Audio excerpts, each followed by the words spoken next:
UK has fallen 3 places in Europe's LGBTQ plus rights rankings. Uganda has passed one of the world's cruelest anti-LGBTQ plus laws. Florida has signed a sweeping range of anti-LGBTQ plus laws targeting drag shows, the use of bathrooms, gender-affirming care, and the use of pronouns.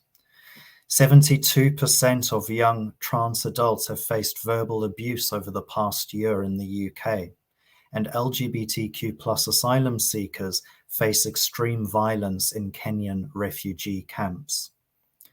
These are only a handful of the headlines we read week in, week out, of growing anti-LGBTQ plus legislature and hostility towards our LGBTQ plus global communities. While enormous strides have clearly been made in the fight for LGBTQ plus rights for our siblings to love freely and to express it in bountiful ways, it is far from over. Now, more than ever, we must activate, agitate, and advocate. Good morning, everybody. My name is Dylan. My pronouns are he, she, and I self-identify as a gender-fluid gay man. I'm the learning experience designer at Equality Leaders, and together with the team, we take a disruptive, innovative, and compassionate approach to our mission, which is to support businesses in delivering impactful DE&I outcomes critical to their sustainable and commercial success. We're led by evidence-based insights to focus on building thriving futures for the communities we live in, work with, and serve. And on behalf of the entire Equality Leaders team today, I'd like to welcome you all to our LGBTQ plus storytelling series powered by Jacobs. For Jacobs, building a values-led culture and driving equitable outcomes is at the heart of who they are as an organization. We've had the privilege of working closely with the Jacobs LGBTQ plus PRISM network, both aligned in our impact-focused work and united by our belief that we have the opportunity for business to act as a force for social justice. So throughout the month of June, Equality Leaders, together with Jacobs, will be bringing an intersectional perspective to center LGBTQ plus voices. We'll amplify the voices of our storytellers to acknowledge that Pride Month is rooted in protest. Their stories speak truth to power. Their stories illuminate crucial conversations so desperately needed about topics such as reconciling faith and sexuality, queer leadership journeys, the trans experience in sport, and ending HIV stigma and discrimination. Today, though, we pass the mic on to LGBTQ plus leaders and change makers who shed light on the crucial lessons they have learned on their own leadership journeys, take a deep dive into what queer leadership looks like in practice for them and their organizations, and will explore their different perspectives to an inclusive leadership practice. Let today be the beginning of celebrating LGBTQ plus Pride Month, acknowledging how far we've come, but also as an opportunity to hold space for one another, to come together and champion queer lives as symbols of love, freedom, and power to advocate for change. I'd now like to welcome our non-executive director, Tim Hardy-Lennox, to our virtual stage, alongside his fellow co-panelists, Christoph, Sam, Deborah, and Bavik. Over to you, Tim. Thank you, Dylan, and welcome to all our panelists. My name is Tim, or T. Hardy-Lennox. My pronouns are he, she, and they. I identify as a genderqueer gay person, and I'm delighted to facilitate this session from our esteemed storytellers and leaders today. In a time of increasing polarization, hate speech, rising violence against our community, the importance of slowing and listening to one another's stories does help us connect on that human level, extending compassion to one another and seeing each other as fellow human beings. And that's why I'm delighted to be part of this session. Pride has always been a protest, and this year my protest is through the power of storytelling, hearing stories, lifting stories, and changing perspectives. Please do ask questions throughout this session in the chat, and we'll make some time towards the end to answer those questions. But without further ado, I would love to jump into understanding the stories of our panelists. And starting off with Christoph. Chris, we spoke about intentional leadership and unintentional leadership, whether leadership chooses us or we choose leadership. Can you tell us a bit about your leadership journey and, as you so beautifully put it, how your day job and your gay job interact? Yep. Good morning, everyone. So my name is Christian Etchik. My pronouns are he, him. I identify as a gay man. So I'm 34 years old. I moved to the UK when I was 19 just to study engineering, and then decided never to turn my back again and not move back to Poland to my parents and my family's despise. But I think that was probably one of the best decisions I have ever made.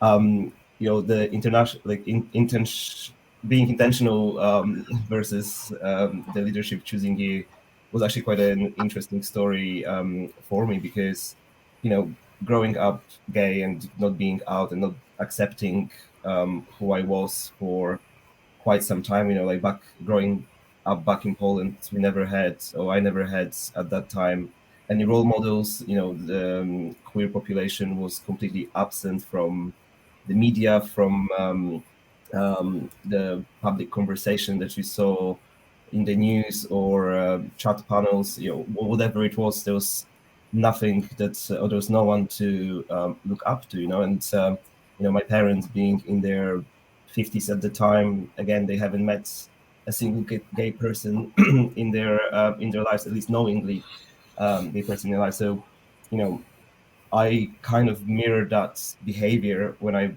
came over here. I wasn't out at uni for most of the time, and then especially when I started my graduate job within the construction sector, I definitely, even not being fully out, I definitely went back to the closet to kind of prevent my potential career journey from being derailed by the fact that I was queer. Then fast forward 7 years, I moved over to Jacobs when I decided, okay, this is my new start, new beginning. I can reinvent myself as to being who I am or who I want to be, and how I want people to perceive me.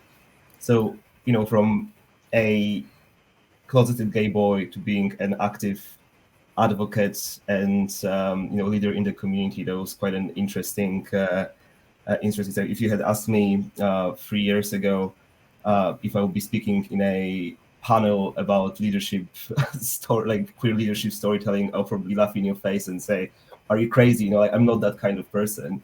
But around 2.5 years ago, I was very much involved in the network at Jacobs. I was tapped on the shoulder asking if I would be interested in stepping into a global leadership role. And at that point, I was thinking again, why me? Why do you even consider me to be a person that would be able to add value? But after a few conversations with people and considerations, I felt like, what, let's give it a go. Let's give it a go and let's try to do best or as best as I can. And that's how my leadership or queer leadership journey has begun. And we have grown the network from 800 2.5 years ago to nearly 3,500 globally. We have jumped from 250th to 6th on the Stonewall Workplace Equality Index. We have signed UN pledges. We have spoken at conferences. We have advocated for trans rights, gay rights, queer rights in geographies that are not really favorable to us as a community. We have introduced equitable health benefits in Poland, for example. That's knowing the background of political situation there, where same-sex couples are not recognized. Now, you can add your same-sex partner to your medical insurance. So kind of like seeing at what we have managed to achieve and what we have done for our community as a group, and me individually as well. I think it's a great place, and I'm handing over the leadership to someone else in October. But I can definitely look back thinking, we have achieved something, we have changed people's lives, and we have made a visible difference. I love that. I love that. And it sounds as if you've got a bit of a legacy behind you from the impact of your leadership. So congrats on that. Yeah, And thanks. it sounds also as if that leadership really stemmed through your experience, the challenges that you faced when you were sort of finding out who you were growing up, the experience between transitioning from one culture to another, the differences in what's acceptable. Maybe you can talk a little bit to us about how that really shaped who you are as a leader in your day job and your day job. Yeah, I mean, like my day job and my gay job, quite two different things. I work in a major engineering company on major programs, and then suddenly you've got my gay job that's I act as a leader of the LGBT network. But I think the leadership of the organization or the leadership of the network is not it's not a task for one person. It's the whole of the organization that is enabling you to thrive. You've got a concept of enabling environments, and I think at Jacobs, it's something that the leadership team or the executive leadership team is working very hard to provide. With the creating the feeling of psychological safety, where everyone can bring their whole self to work. I think that that phrase has been used by many organizations in the past, but I can definitely attest to me being able to be truly myself. And actually through that process, and over the past 3-4 years, I have noticed that I have changed myself as a person as well, because I don't have to hide who I am. I don't have to pretend who other people want me to be. I don't have to expand that energy on pretending. I can actually use that for betterment of our community, for the lack of better phrase. And I think the culture and the shift, by me being able to do that, I do hope that people that I interact with within and outside of the organization can also see that they can be themselves, and they can thrive in an environment that's it is based on merit rather than on your personal story and your personal journey. I love that. I love that. There's a big piece in there around safety, permission, and it's such a great segue. We will come back to some of the amazing work that you've been doing when we talk with Sam. But great segue around permission. Bhavik, can I come to you? We spoke about permission and the role that that's played in your leadership journey, and I'd love it if you could share with us, how has permission and the concept of permission played a role in your development? So I think the permission piece is something that I probably hadn't recognized when it happened. So I was in a leadership role, and I was leading a team of people, and I thought I had to be a certain type of leader. I thought I needed to dial down my more effeminate qualities. I thought I needed to behave in a space that, or in a way that I saw other leaders, my peers, behave in. My peers were largely all cis men, so I thought I had to kind of be like them to lead this team.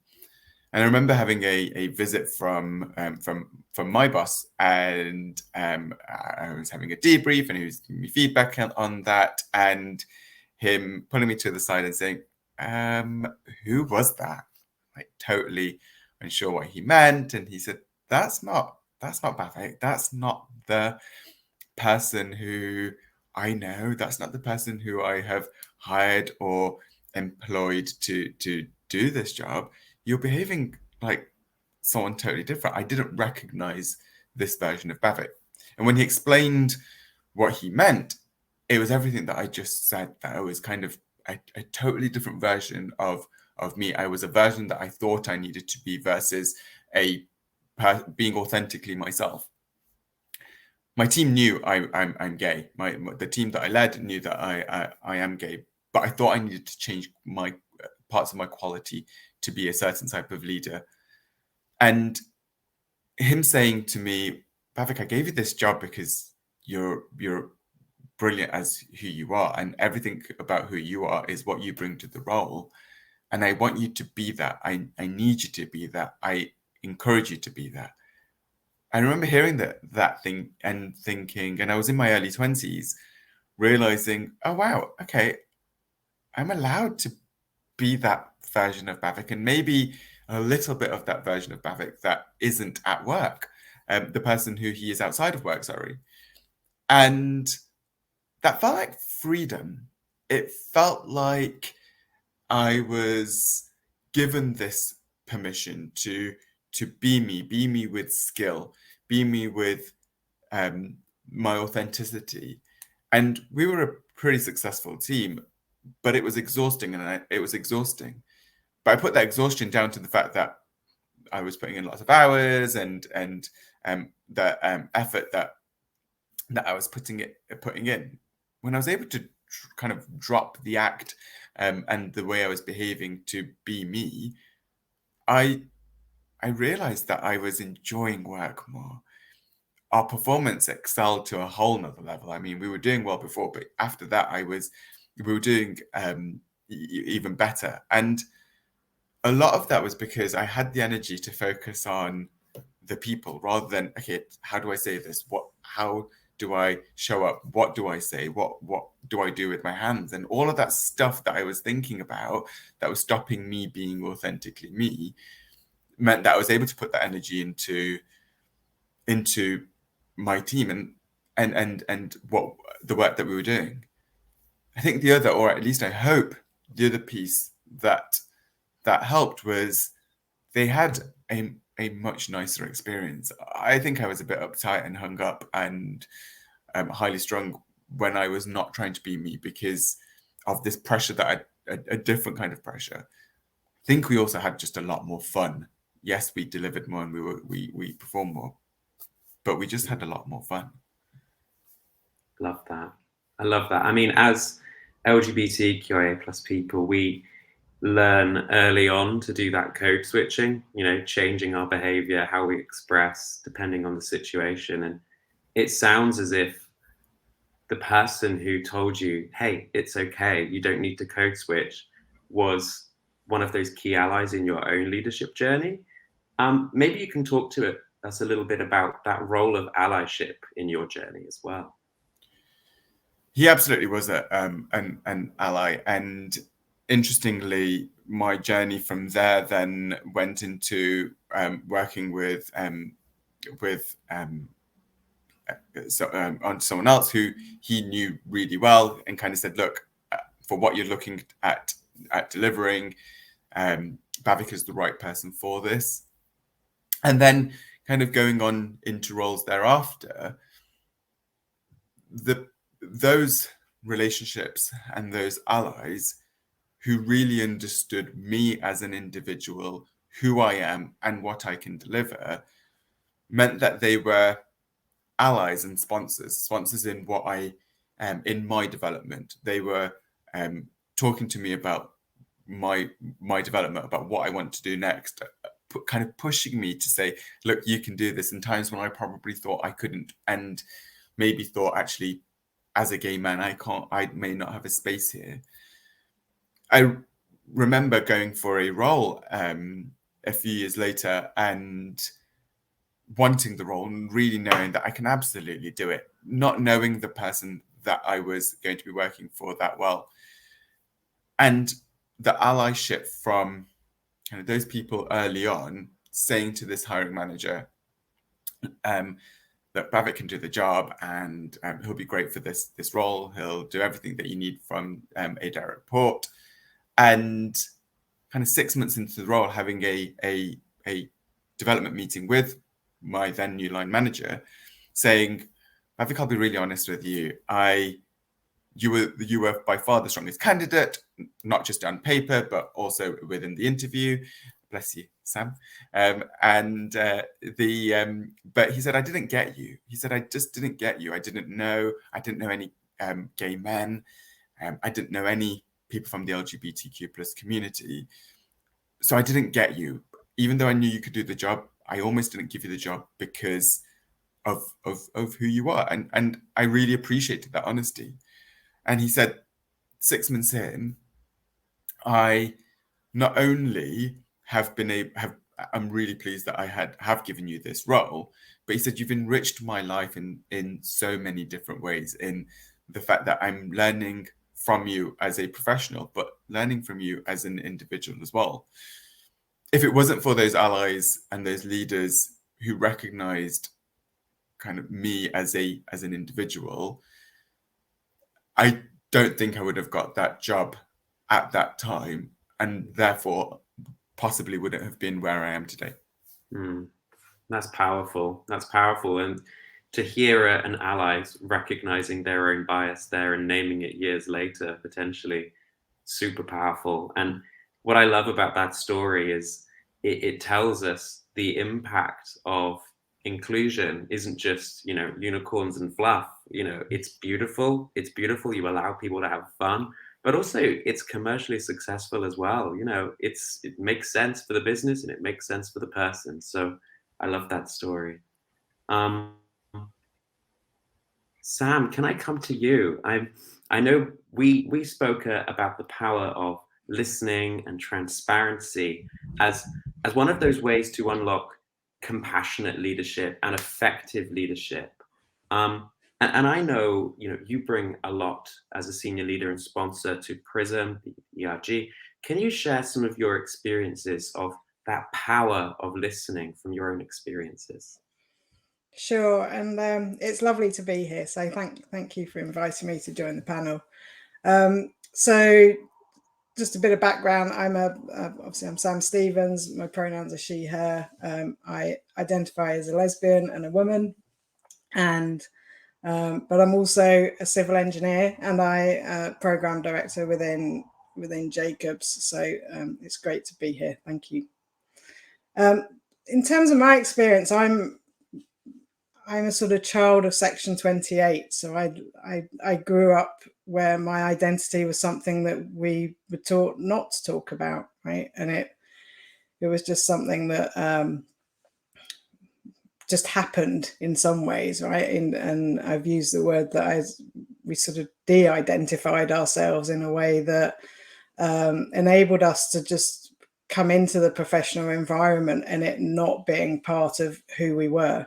And I remember as a graduate, I used to get asked at the weekends around, well, what have I been up to? And it would be, yeah, not much. And you get asked the question, do you have a boyfriend? I'm like, no. And I was comfortable with that, right? I wasn't lying, but nobody ever asked me if I had a girlfriend. So it felt okay. And for me, I'd convinced myself that it didn't have an impact on how good I was at my job, right? It wasn't relevant in terms of me showing up to work. But I think what really changed for me is I had a life event. I unexpectedly lost my brother, and I needed my outside life to be part of my work life because I needed that support from my work family and community. And I think what I found during that journey was just how much everyone else was struggling with things and how actually starting to talk about what was going on enabled others to open up and for us to learn about each other's lives, and to also, like, picking up on what you're saying, Tim, is really understand that we're all human beings. When it comes to it, we are just human beings trying to find our way through life, trying to survive, but also finding ways of thriving, right? Because that's what gives us some sort of happiness and contentment, hopefully. So I think for me, it was then became really important that I became visible, right? I'd spent the first 20 years of my career not seeing me around me. And I think that does have an impact on your sort of comfort and sort of feeling that it's okay to speak up. And I think that's when I volunteered to support Prism and be a sponsor. Not because I was bringing sort of the usual sort of sponsorship type sort of things to the group, but also I just wanted people to know that, I mean, there are some of us out there that are like you, and that it's okay, and to listen to what the group was saying, what their struggles were, I mean, how they felt about being out at work, and what we could do about that. And I think that was so important, and something I didn't have. And coming from a background where I was told not to talk about who I was and who I loved, that to be able to start creating and help Chris and Kevin and some of the others within the Prism group really sort of thrive in that space, I think was really important. No, and thank you for sharing that story and you know, the vulnerability within that as well. Thank you for that. I pick up on what you're saying around the emotional toll of, you know, not having to correct someone. Do you have a boyfriend? No. You know, there's an emotional toll that comes with that withholding, I suppose, of information. Can you tell us a little bit about the impact on you from being in that place of withholding that information and now living in your truth, you know, representing and sponsoring the Prism Network? How does that feel differently to you as a leader? I think for me, it's really enabled me to value who I am, right, and what I bring. And I think, I mean, I've been with Jacobs for 16 years now, and I stay with them because the values that we have, I think, around living inclusion is real, right? I mean, to be valued for who I am and what I bring, I think, and not just the CV, I think really does make a difference. And I think that was the real difference for me when I decided to be out and visible at work. The opportunities came along which I probably wouldn't have even realized were out there, right? But I think because we started valuing, or I started valuing, I mean, some of the perspectives that I bring, which are different from those around me, I think it's such a powerful like contribution that you can make in your day-to-day role, as well as, I mean, in life in general. And I think that for me is where it made a difference. I mean, I don't need to be gay to do my job, right? That's not what this is about. It's about bringing the best of me to work that enables me to do my job in the most authentic, in the most sort of compassionate way that enables everyone to thrive and make that positive contribution. Because I think that really does help people enjoy their role, as well as just doing it because they feel they have to. Bringing the best of yourself to allow others to thrive. I love that. That needs to be on a t-shirt somewhere. And it's such a great segue as well to Deborah. I mean, Deborah, we spoke about trust and community, building that community, building relationships as a way to give support and get support from one another, displaying that high emotional intelligence as a form of leadership through relationships. Can you tell us a bit about your own story and how that community building has played out for you? Yeah, thanks for having us on. My name's Deborah Penny, pronouns she and her. I'm a trans woman. I'm also a soldier, and I'm a bomb disposal operator by trade. So yeah, it's a bit of a mixed bag, that one. So I joined the army in 1982, but before that, growing up back in the 70s, as a trans person, I couldn't go on Google Earth and Google and all the other stuff and say, like, who am I? I couldn't do it because it wasn't there. It didn't exist. So growing up was a big struggle.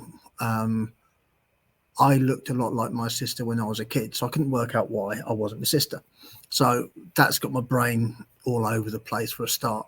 And then I joined the army because I wanted to, because it's a, sort of, our family's quite military. But I joined an army it was illegal to be LGBTQ plus. So for the most of a fair, like 50% of my career, I spent a lot of time hiding who I was. My life was, I class as a postal sorting office. So while in the military, I'm trying to be the best soldier. When I'm out with friends, I'm trying to be the best. I'm trying to be the best child. I'm trying to be the best of all this. And it becomes very, very tiring. You can't talk to anybody. There's no networks. There's nobody you can trust. Because back in those days, the military police used to hunt out members of the community, and you would be sacked, no medals. That was it. You were gone, bye-bye, a couple of days, and that was no existence. So it was a hard life to live, trying to work out who I was, but also trying to hide who I was, if that makes sense. That's a very hard thing. And obviously come 2000, when the ban was lifted, it was amazing. But that passed me by because I happened to be in Northern Ireland doing some bomb disposal stuff at the time. So I came back to UK and I went to the med centre in Colchester and turned around to the doctor and went, "Doc, you and I need to have a chat. I want to change my gender." And he just looked at me and went, "No idea what you're talking about, and can you come back tomorrow?" So I went, "Okay, being a dutiful soldier, yeah, all right, happy days, I'm off." Went back and started my journey. But that journey was very rocky because it was still at the early stages of people not having an idea what trans meant, especially in the military. So I had to lean heavily on the newly formed trans LGBTQ plus network, or LGBT network as it's called, and their support to help me keep my career going, help me come out and be the true me. Without their support, it doesn't bode well for anybody, if you know what I mean. And now we actually have a trans network inside the LGBT network. So where we even have a WhatsApp group so that all members of the trans community, army trans community, can talk to each other, find out if everybody's having a good day, a bad day, where they are in their transition. We have the regulations being written in the background and updated constantly, so that can then go to the unit, go to the med centres. You know what I mean? So there's so much involved in that network now that is there to support both the soldier and both the individual, the unit, the chain of command. So for me, the networks are huge, growing all the time. What they're dipping into is massive. Supporting soldiers that are on operations, like from UK, somebody in the middle of Estonia or in the middle of somewhere else can reach back to the network. That's massive. From leadership point of view, the army is very hierarchical. You start off as private and you end up as general. But to see the general lead Pride, the army contingent and Pride, that sells a big story. And he was there last year and at the Team Bickies before Pride.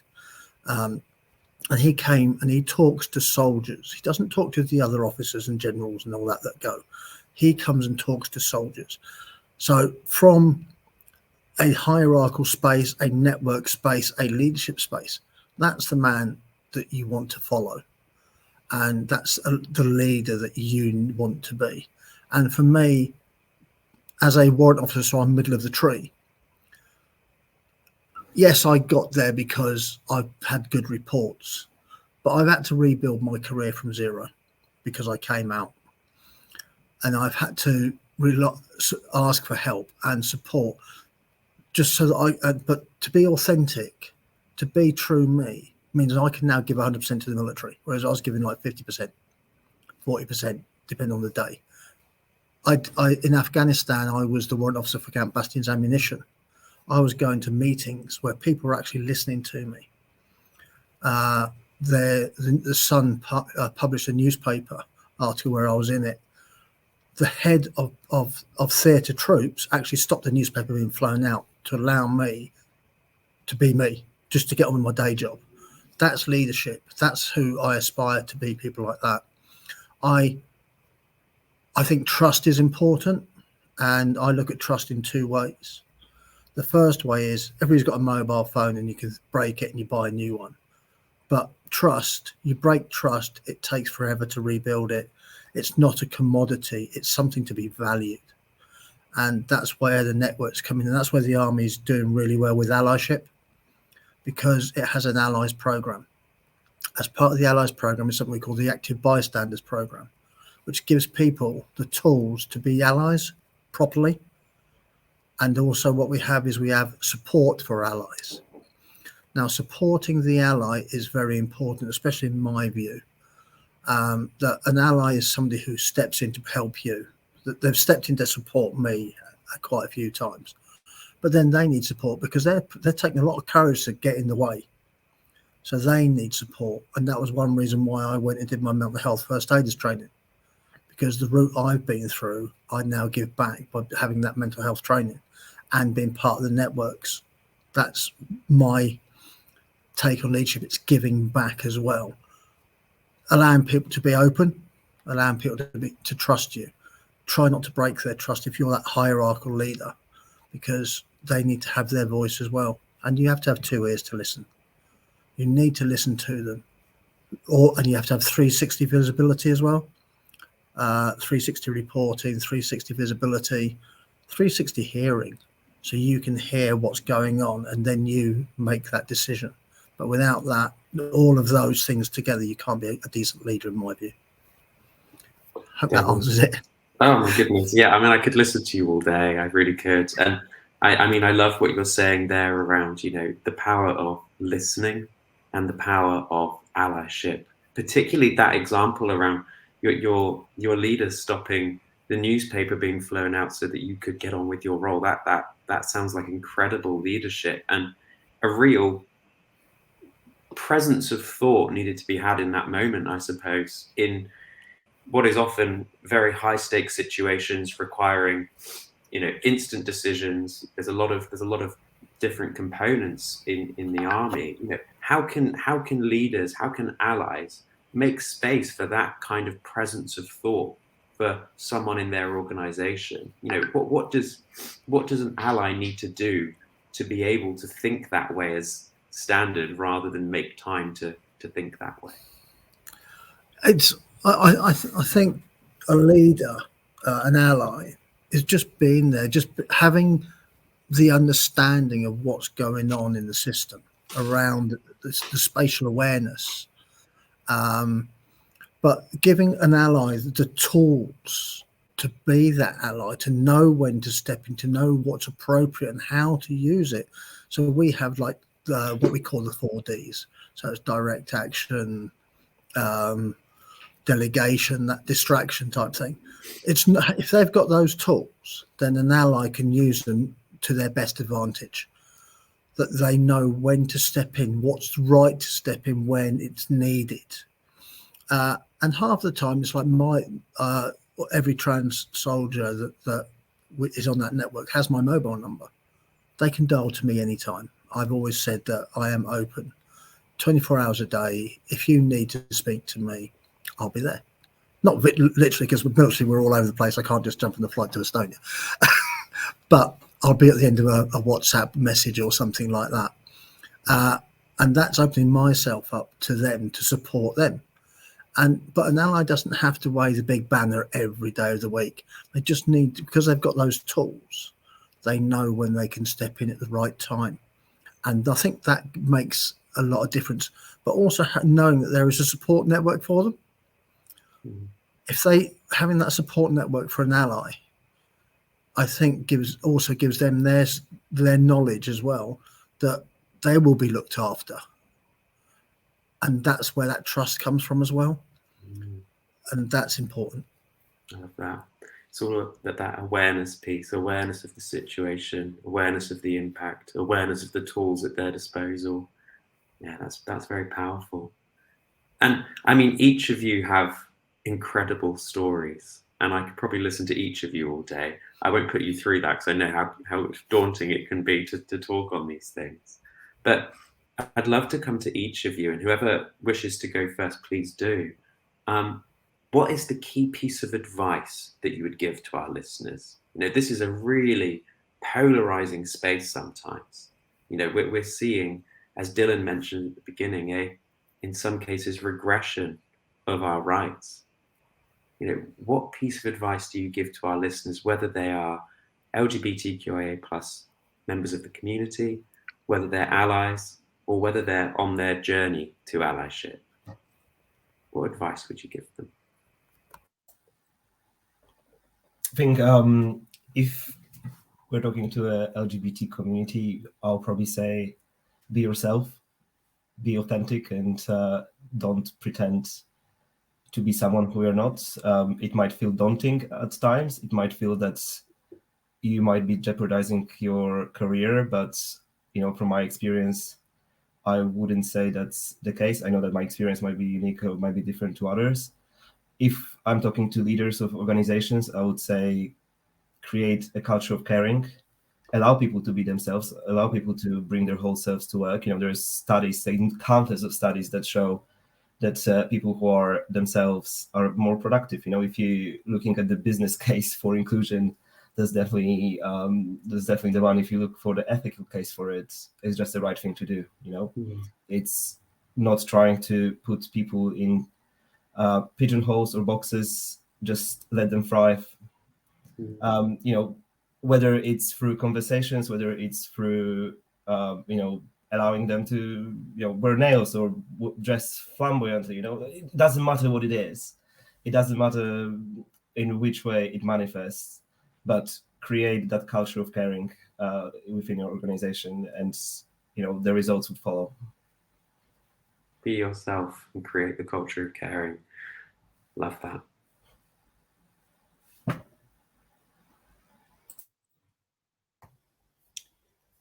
I'd say that celebrate your uniqueness.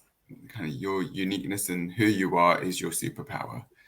I probably didn't realize that in my younger self, but now I'm much older.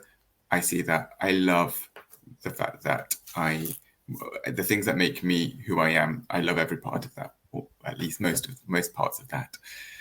And we can and should all be allies.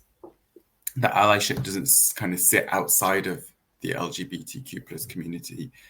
Allyship also means us being, as a member of the LGBTQ plus community, an ally for each other as well. So allyship extending kind of beyond who we may not usually kind of speak about when we talk about allyship. Yeah, I like that. And I think it kind of goes to Deborah's version of leadership around paying it forward, you know, doing that mental health training, you know. I love that piece around allyship and being reciprocal, not just taking, but also giving. Love that. I think for me, it's, I mean, as being part of the community, a bit like Chris says, just find those opportunities to be yourself in a way that is comfortable for you, right? Please don't feel like you have to put yourself in an unsafe situation to do that.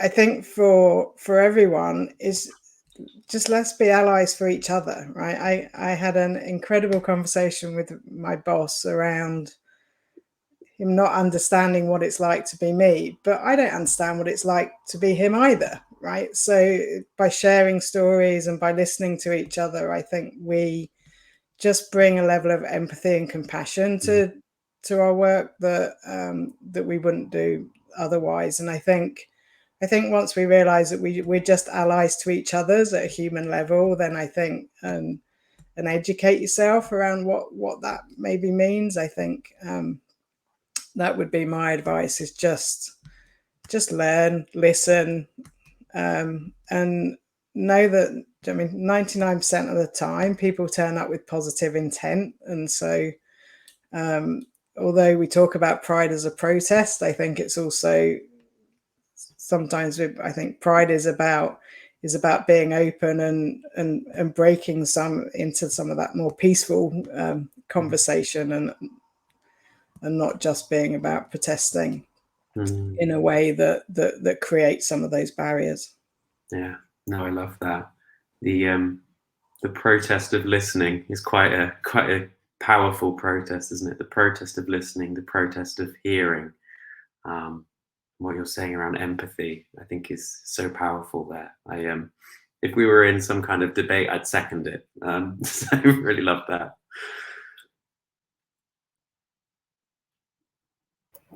Yeah, allyship, like I say, allyship to me is still in a massive importance, but also honesty. To be honest with yourself, for me, like one of the biggest things in my life was actually marching through Pride in uniform for the first time ever. That would never have happened, and that's me being out and honest as a trans person. Like that day was huge in my life. Like it's an amazing event, Pride, but to march down the streets of London as a squad of soldiers was amazing. But now we're actually overbooked every time now because so many soldiers want to go to Pride. So that just proves how the army's embraced the community. So, but having open comms with your chain of command, having open communications, being able to challenge, having a challenge culture, and having that safe space because of the allyship that's around you is important to allow leadership, people to grow as leaders. And the army's proved that by allowing soldiers, who are just people at the end of the day, to be their true selves has improved our operational effectiveness both in UK and abroad. So for me, it's that openness, that honesty, and knowing that there is a support around you. There are allies there that if you're having a bad day, that somebody, you know, that somebody will step in and support you. That's it. That's really powerful around that increase in representation has in Pride alone sort of shows that the community which you're nurturing feels it. You know, you don't show up if you don't feel part of what that community is creating. So your leadership in that space is clearly evident. I mean, on a question that we've got come in around organizations and showing up, particularly in Pride, how can organizations, particularly in this time of the year, where all of our logos have turned rainbow, and many of them will turn back to their normal logos by the end of the month, what is it that organizations can do to do Pride well?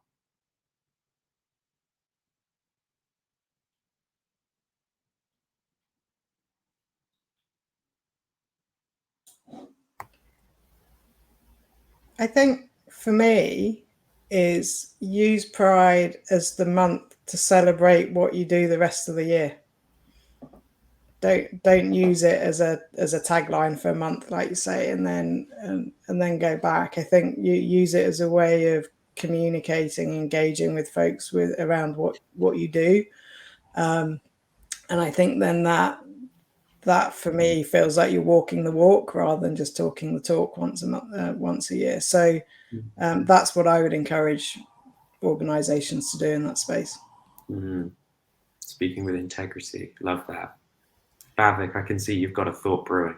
And just to build on that, I would say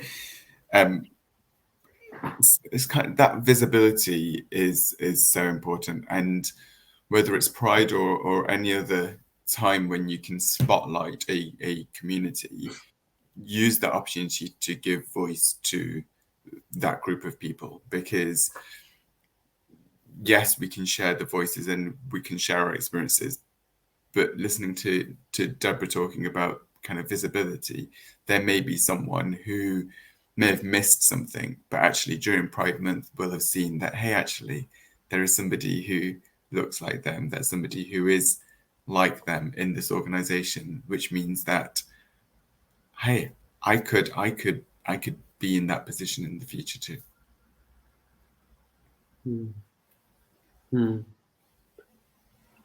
There is another question that's come through, and I think Bhavik, Sam, you've touched on it beautifully, around speaking with integrity, making sure that there is a momentum behind the rainbow rather than it being a brand device. I think you've spoken to that beautifully. The other question that's come through, I'd love to touch on now, is something I think each of us have understood on a personal level and on a visceral level around coming out. And we come out many times in our lives.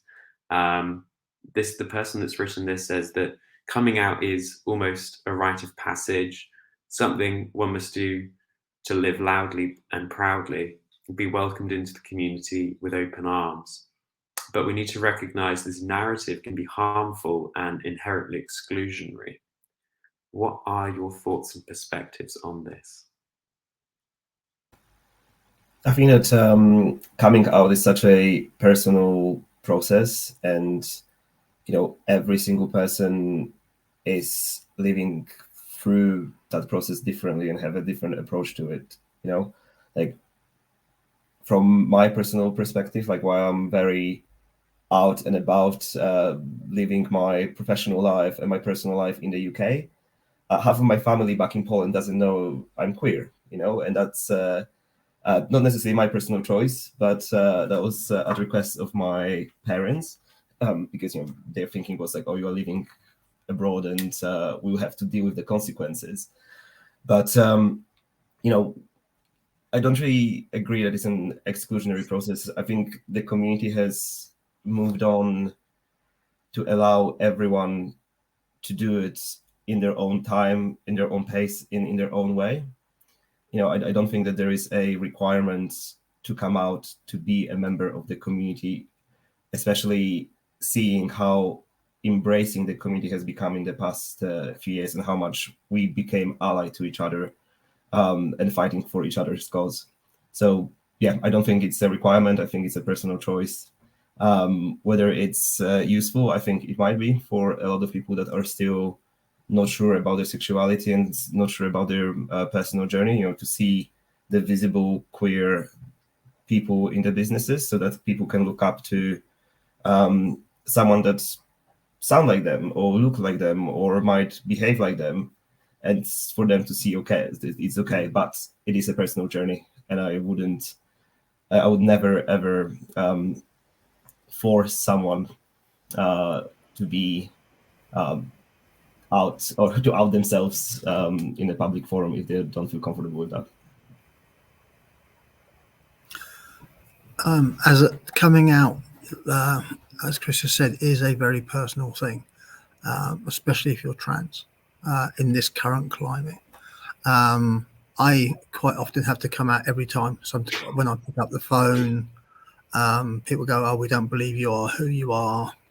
So I have to go through that rigmarole of, look, it is me. I am Deborah Penny, blah blah, in town because I'm older. I'm not that perfect female shape. The army's built me a different direction, if you know what I mean. So I get it a lot.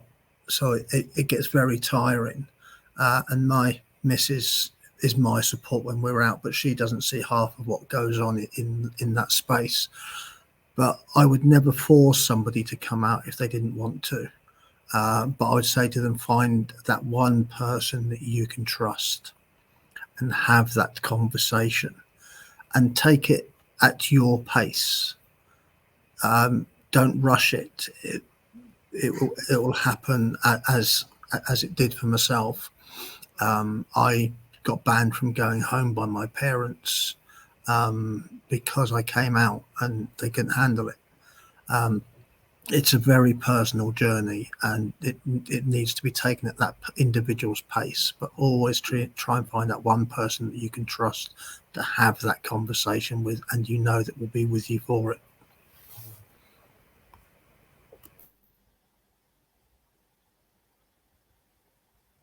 Bavik, I can see you're off mute. Are you mulling over?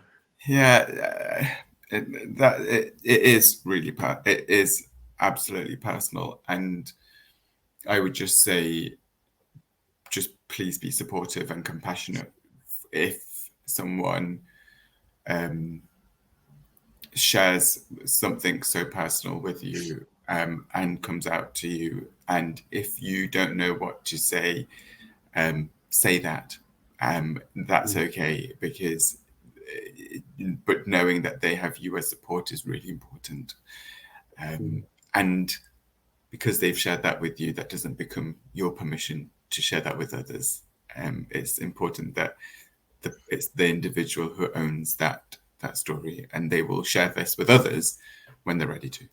Mm-hmm. I think for me is also, I mean, I totally agree with what you've all said about it being a personal journey. I think we talk about being proud, and I think all of us should be proud of who we are, right? Regardless of how you identify, who you love, or what sports team you support. I think for me, I think is also, I mean, I'm an introvert, right? Sitting on a panel like this is not my comfortable space. And I think we need to recognize that actually the best way of us not having to come out all the time is for us not to assume. And if we can continue to encourage allies and those that we interact with, just don't assume in the first place, right? A lot of my not coming out was because people were assuming that I was straight, and therefore, I mean, the only question to ask is, do I have a boyfriend? I think if somebody had actually said to me, I mean, is there somebody important in your life? That creates an environment that feels like actually I could answer truthfully, right? And I think so. I guess my plea to humanity is, please just don't assume that you know who each other are until you've had the conversation. And I think, and then that, I think, allows us all to come out in a way that feels comfortable for us. And agree, it's such a personal journey.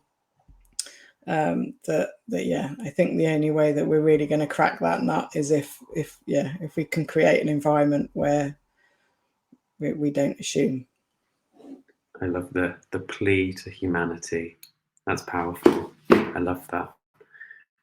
I want to highlight, we've got a few comments in the chat which are thanking our panelists, and particularly Deborah, celebrating your living your truth whilst in the army. They say you should get a medal yourself for doing that. So I think there's a lot of love here. Thank you to all of our panelists, all of our attendees. We appreciate interest, and we are delighted to continue the tradition of providing that element of free education on these important topics. And we would love for you to join us at our next event, which is encouraging LGBTQ plus visibility on June the 14th and ending HIV stigma June the 28th. It remains for me to once again thank all of our panelists, Christoph, Bavik, Sam, Deborah, and a huge, huge special thank you to our host partners, Jacobs, who have provided us with the ability to bring this session and education to you today. Thank you once again to our panelists, and thank you once again for listening.